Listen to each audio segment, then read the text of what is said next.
Bab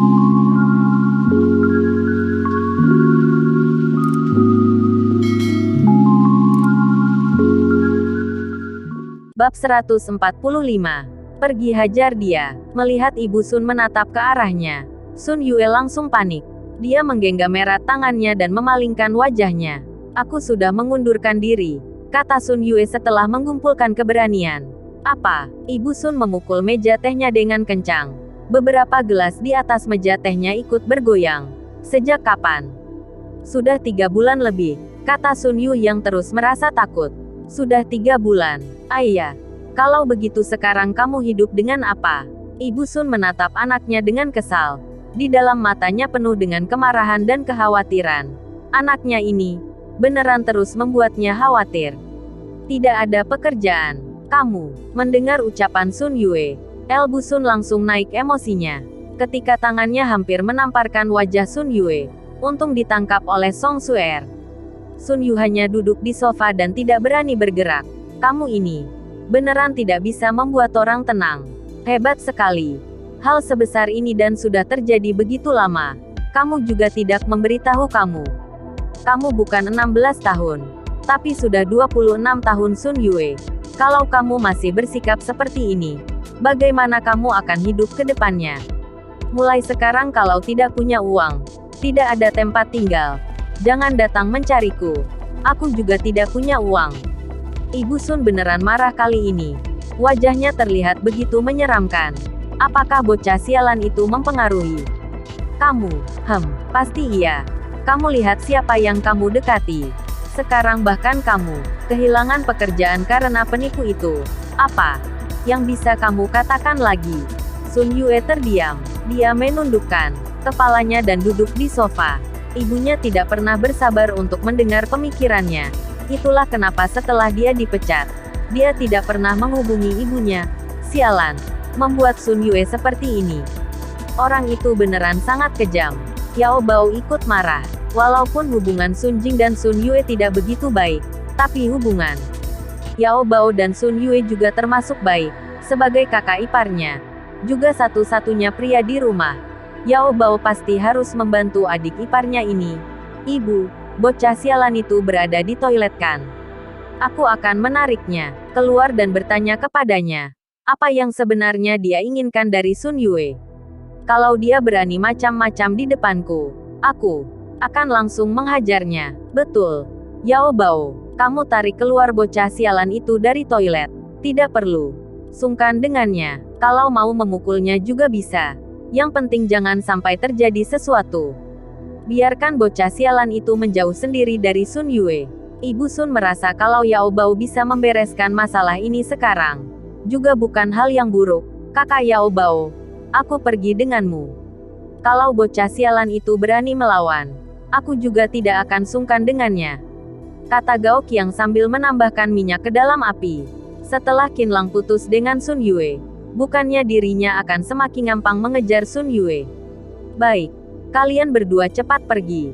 Lakukan apa yang harus dilakukan. Gunakan cara kalian sebagai pria dalam menyelesaikan masalah, kata Bu Sun. Apa yang kalian lakukan? Apa hubungan dia dengan aku yang mengundurkan diri? Mendengar Yao Bao dan Gao Qiang ingin memukul Qin Lang, Sun Yue mana mungkin tenang-tenang saja. Dia langsung berdiri dan ingin menahan Yao Bao. Kenapa tidak ada hubungan dengannya? Sun Yue, kamu ini sepertinya kamu sudah dicuci otak olehnya. Ibu Sun menahan Sun Yue dan melihat ke arah Yao Bao. Cepat pergi, tidak perlu mempedulikannya. Gao Qiang, ayo. Yao Bao memanggil Gao Qiang. Kemudian mereka berdua berjalan ke arah toilet. Apa yang kalian lakukan? Kembali ke sini. Tidak ada hubungan dengannya. Sun Yu mulai panik. Dia ingin menarik Yao Bao dan Gao Qiang, tapi dirinya sudah ditahan oleh ibunya dan Sun Jing. Sun Yue tidak bisa menghindar dari dua orang sekaligus. Lepaskan aku, lepaskan. Cepat lepaskan. Kalian kembali ke sini. Tidak ada hubungan dengannya. Sun Yue sudah hampir bertengkar dengan ibunya dan Sun Jing. Dia terus berteriak, Qin Lang, kamu cepat pergi. Mereka akan memukulmu. Cepat pergi. Pergi. Kamu begitu takut. Apakah memang dia yang mencelakakan kamu? Sun Jing memeluk Sun Yue sambil berkata, Hari ini bocah itu datang ke rumah kita. Kamu kira dia masih bisa kabur? Kata Sun Jing sambil melihat ke arah Yao Bao. Suamiku. Sun Yu sudah mengakui bahwa bocah itu yang mencelakakannya. Tidak perlu sungkan dengannya. Langsung pukul saja. Song Suer bergegas ke samping Sun Yu mereka. Dia juga tidak tahu bisa melakukan apa. Melihat 3 orang dewasa yang saling dorong, dia hanya bisa menasehati mereka dari samping. Kalian jangan pukul lagi. Jangan pukul lagi. Yao Bao dan Gao Qiang sudah sampai depan toilet. Mereka melihat seorang anak muda sedang membelakangi mereka. Dia terlihat memakai headset sambil mendengar lagu. Lalu tangannya memakai sarung tangan plastik sambil menggunakan kain untuk mengelap toiletnya. Di samping dia ada sebuah ember hijau yang berisi air. Air di dalamnya sudah sangat kotor. Bocah sialan. Kamu pura-pura tidak mendengar, tanya Yao Bao. Tapi anak muda itu masih terus mengelap dudukan toilet itu. Sialan. Berani berpura-pura di depanku. Gao Qiang. Yao Bao mengangkat dagu ke arah Gao Qiang. Mereka saling bertukar pikiran kemudian berjalan mendekat ke arah anak mata itu. Sialan. Tadi masih berpura-pura untuk mendapatkan perhatian Nona Sun. Lihat bagaimana aku menyirammu dengan air kotor ini. Gao Qiang berjalan ke belakang Qin Lang. Kemudian jongkok pelan-pelan dan mengangkat ember hijau tadi. Dia kemudian mengarahkan embernya ke atas kepala Qin Lang. Yao Bao mengacungkan jempol ke arah Gao Qiang, yang artinya kamu sangat hebat. Gao Qiang sudah tidak bisa menahan berat ember ini lagi. Dia harus segera menyiramkan airnya ke atas kepala Qin Lang. Saat ini, anak muda itu tiba-tiba berbalik. Ketika melihat wajah anak muda itu, Yao Bao langsung kaget. Tangannya tanpa sadar menarik lengan Gao Qiang. Srur. Seisi air kotor itu langsung tersiram ke kepala Gao Qiang sendiri. Seluruh badannya basah. Bahkan mulutnya juga masuk air kotor yang tidak sedikit. Dia bisa mencium bau kain, bau sabun, bahkan bau dudukan toilet juga ada. Air kotor itu terlihat keluar dari mulutnya. Tiba-tiba dia merasa mual dan hampir saja memuntahkan seluruh isi perutnya. Qin Lang dan Yao Bao hanya terciprat sedikit. Kenapa menyiram air ke kepala sendiri? Bikin basah celana aku saja. Qin Lang melepaskan headsetnya dan melihat bagian tubuhnya yang lain. Untung tidak basah. Kenapa kamu? Qin Lang baru sadar. Pria yang berdiri di depannya sekarang adalah Yao Bao yang datang memohon kepadanya untuk meminjam villa kemarin. Hehe. Yao Bao tersenyum canggung. Saat ini adalah Gao Qiang di samping. Dia juga tidak berani bilang kalau dirinya mengenali Qin Lang. Tadi ketika berdiri di depan pintu toilet, pakaian Qin Lang hari ini berubah total. Ditambah dia membelakanginya. Yao Bao makanya tidak mengenali Qin Lang. Tapi, ketika Yao Bao melihat wajah Qin Lang, jantungnya hampir saja terbang keluar dari tenggorokannya. Kalian ini, Qin Lang merasa aneh. Kenapa Yao Bao dan Gao Qiang tiba-tiba berdiri di belakangnya? Bocah sialan. Kamu menipu Nona Sun. Aku dan kakak Yao Bao datang menghajar. Ketika Gao Qiang berbicara sampai setengah, Yao Bao langsung meninju hidung Gao Qiang dan membuat suaranya berhenti dan berganti menjadi teriakan kesakitan. Kenapa Anda mengelap dudukan toilet di sini? Ayah, beneran maaf sekali. Anda cepat keluar. Tidak bicara tentang dia meminjam villa Qin Lang dulu. Bahkan Qin Lang sendiri saja membeli 2 unit villa di perumahan Pulau Cui. Salah satunya juga di harga 250 juta yuan. Dia beneran orang super kaya. Menyuruh seseorang yang tidak tahu berapa nilai kekayaannya untuk mengelap toilet. Mereka. Bukankah ini adalah lelucon yang sangat besar? Silahkan, Yao Bao berkata, sambil membuang kain lap dari tangan Qin Lang. Dan mempersilahkan Qin Lang kelaur dari toiletnya. Apa yang terjadi? Gao Qiang yang basah kuyup masih tidak mengerti sampai sekarang. Apa yang dilakukan oleh Yao Bao sekarang? Dia menggunakan kain untuk mengelap wajahnya dan juga berjalan keluar dari toilet. Sun Yue dan 2 wanita lainnya masih terus saling dorong. Song Suer hanya bisa berdiri di samping. Saat ini, mereka melihat Yao Bao mempersilahkan Qin Lang keluar dari toilet dengan penuh hormat. Mereka bertiga langsung berhenti. Song Suer langsung berhenti. Sun Yue dan ibunya sangat bingung. Yao Bao dan Gao Qiang bukannya bilang akan menghajar Qin Lang di dalam. Kenapa sekarang kelihatan malah seperti berbaik hati kepada Qin Lang? Sun Jing juga sangat kaget. Kenapa bisa dia? Song Suer juga merasakan hal yang sama. Hanya saja ketika Song Suer melihat Qin Lang, hatinya tiba-tiba muncul perasaan aneh. Melihat Sun Jing juga berada di sini, Qin Lang berpikir dalam hati sebentar. Nama Sun Jing dan Sun Yue, sepertinya dia sudah kurang lebih mengerti. Dunia ini beneran sangat kecil, dan ketika melihat Song Suer, tatapan Qin Lang hanya berhenti sebentar dan langsung melewatinya. Yao Bao, dia yang menipu Sun Yue. Kenapa kamu malah merangkulnya? Cepat usir dia keluar dari sini, kata El Busun yang semakin marah ketika melihat ekspresi Yao Bao tersenyum kepada Qin Lang. Dia merasa Yao Bao tidak bisa diandalkan. Yao Bao saat ini tidak bisa berkata-kata. Matanya terlihat berputar. Setelah sesaat, dia berjalan ke samping Ibu Sun. "Elbu, mungkin hanya salah paham saja. Aku lihat dia juga tidak buruk, Lia Elbu." Sun Yue juga sudah bilang bukan. Kalau Tuan Qin yang menipunya. Betul. Sun Yue, saat ini, Sun Jing juga mulai membantu Qin Lang. Iya. Dia tidak menipuku. Sun Yue tercengang. Dia tidak mengerti kenapa kakak keduanya malah membantunya sekarang. Mungkin kita yang kebanyakan mikir.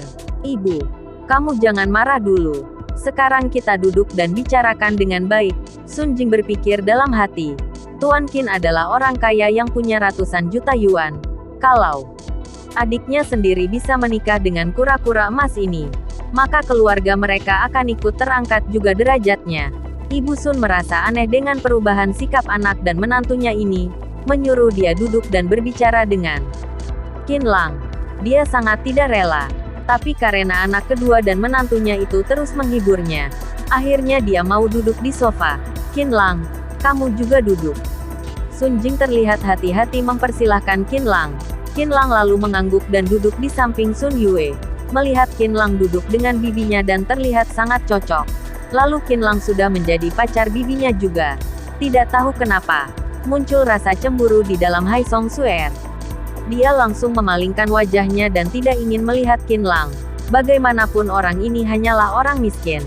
Kenapa dia harus peduli dengannya? Walaupun dia mencoba menghibur dirinya, tapi Song Suer masih merasa sedikit bingung dan tidak tahu harus bagaimana. Gao Qiang juga mendekat. Terkait kenapa tubuhnya basah kuyup, Gao Qiang menjelaskan bahwa dirinya tidak sengaja terpeleset di toilet tadi. Awalnya dia ingin mengambil kursi dan duduk di samping Sun Yu. Tapi ketika mendengar Sun Yue bilang, "Bau sekali," dia langsung tahu diri dan menjauh. Tatapannya penuh emosi ke arah Qin Lang. Padahal Yao Bao yang menyuruhnya menyiram Qin Lang. Yao Bao sebenarnya ingin membantu Qin Lang dan Sun Yue. Tapi karena kesan ibunya terhadap Qin Lang sudah sangat buruk, ditambah Gao Qiang yang terus menghasut dari samping. Walaupun Yao Bao dan Sun Jing mengatakan berapa banyak hal baik, Ibu Sun juga tidak setuju mereka berpacaran. Yao Bao dan Sun Jing juga takut kalau mereka terus membantu Qin Lang, pasti akan membuat Ibu Sun curiga dengan mereka. Kalau sampai ketahuan mereka meminjam villa Qin Lang, pasti akan lebih parah lagi. Akhirnya, Yao Bao mengakhiri percakapan mereka. Sudah mau jam makan. Ibu, ayo kita berangkat ke villa aku, kita makan siang bersama. Yao Bao melihat ke yang lain sambil menyarankan. Bab 146. Aku tentu mengenalinya. Mereka semua turun ke lantai bawah. Yao Bao lalu membawa mobil Toyota Prado ke depan mereka. Ibu Sun, Song Suer masuk duluan. Lalu Yao Bao dan Sun Jing masih berada di luar mobil. Tuan Qin belum masuk. Mereka mana berani masuk? Sun Yue, kamu cepat masuk dengan Tuan Qin, kata Yao Bao dengan sopan. Sun Jing juga tersenyum di samping Sun Yue walaupun merasa aneh. Tapi sikap kakak dan kakak iparnya yang membaik kepada Qin Lang juga bukan hal buruk. Dia dan Qin Lang kemudian akan masuk ke dalam mobil. Turun. Kamu memang tidak tahu malu. Apakah ini mobil kamu? Masuk begitu saja, kata El Busun sambil melotot ke arah Qin Lang. Ibu, Anda jangan mengatakan ucapan yang sejelek itu. Di dalam mobil juga masih ada tempat, kata Yao Bao sambil mengerutkan keningnya.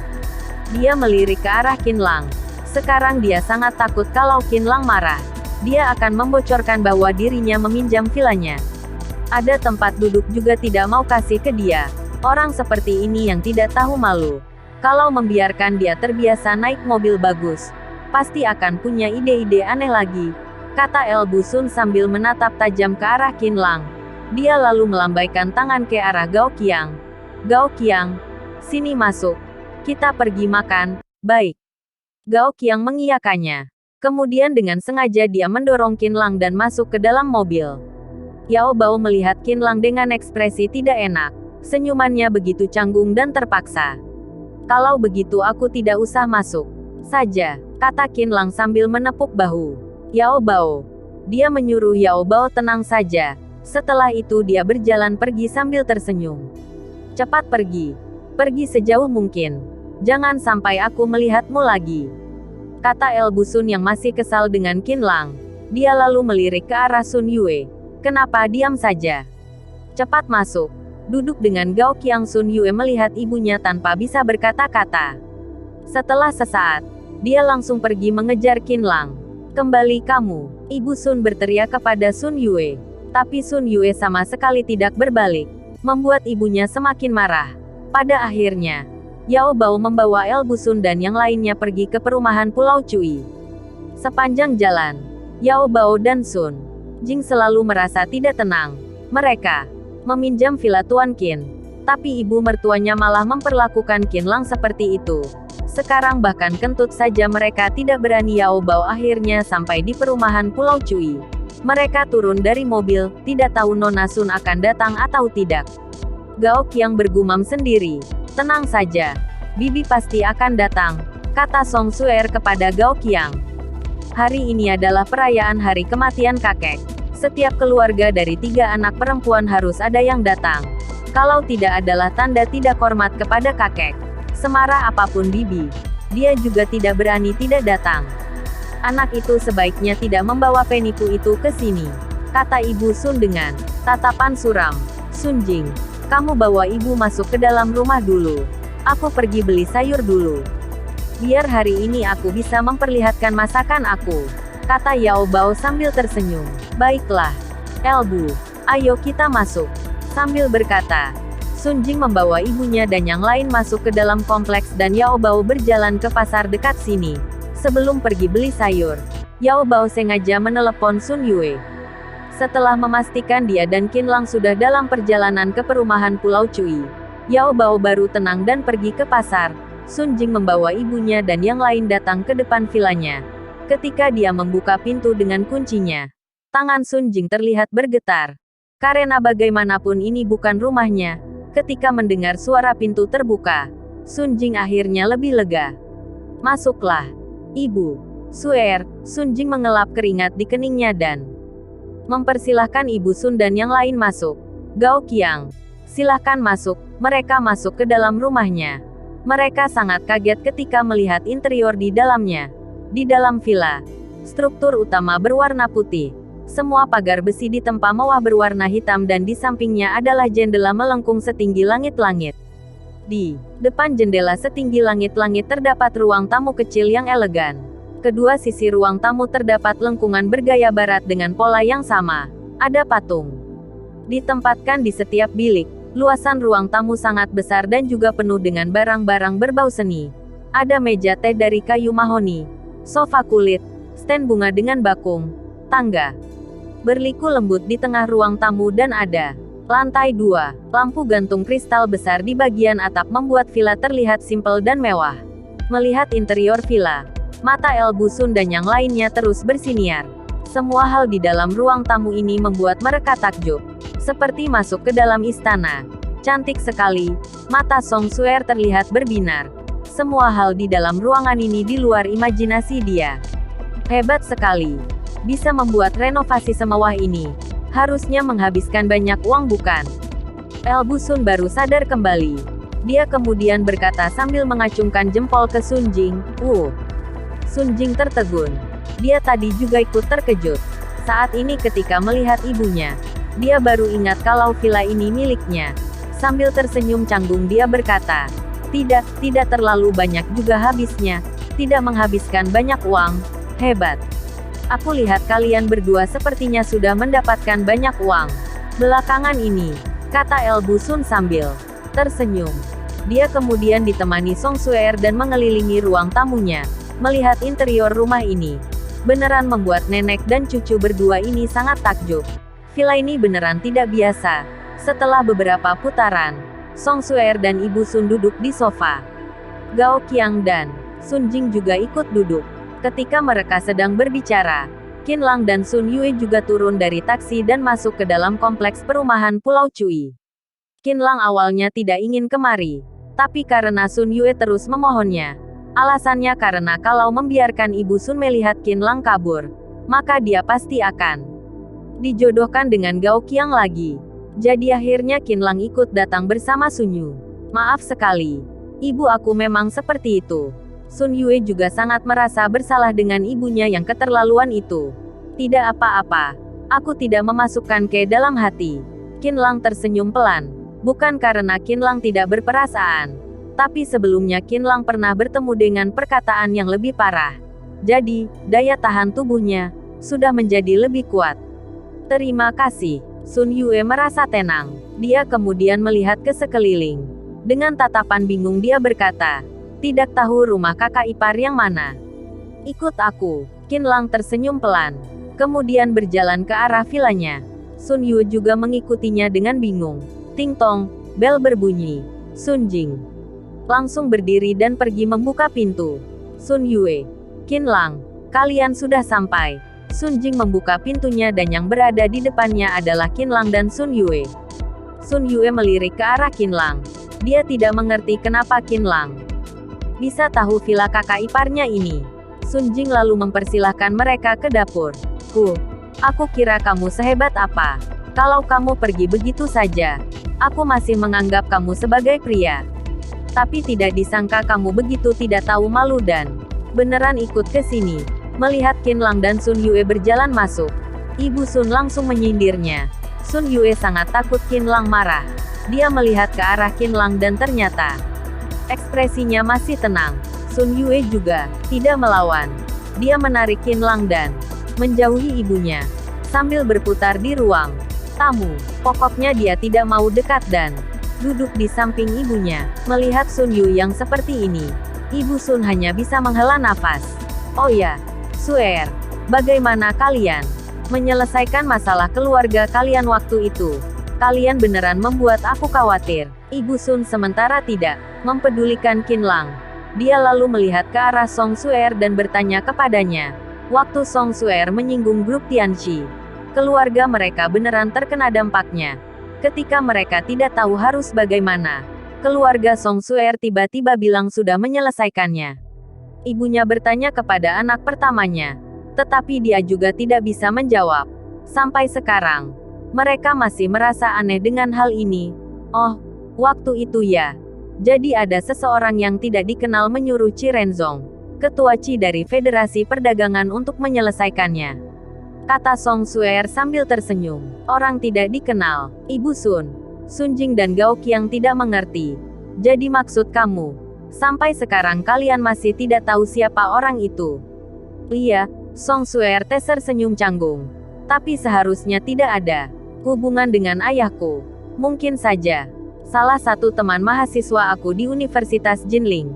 Terkait hal ini, Song Suer sama sekali tidak punya ide. Sampai ketika dirinya dibawa pergi oleh mage di pasar malam dan Feng Street dan dia diselamatkan sekali lagi oleh tuan muda misterius. Song Suer pelan-pelan merasa bahwa orang yang menyelamatkannya dua kali itu adalah orang yang sama.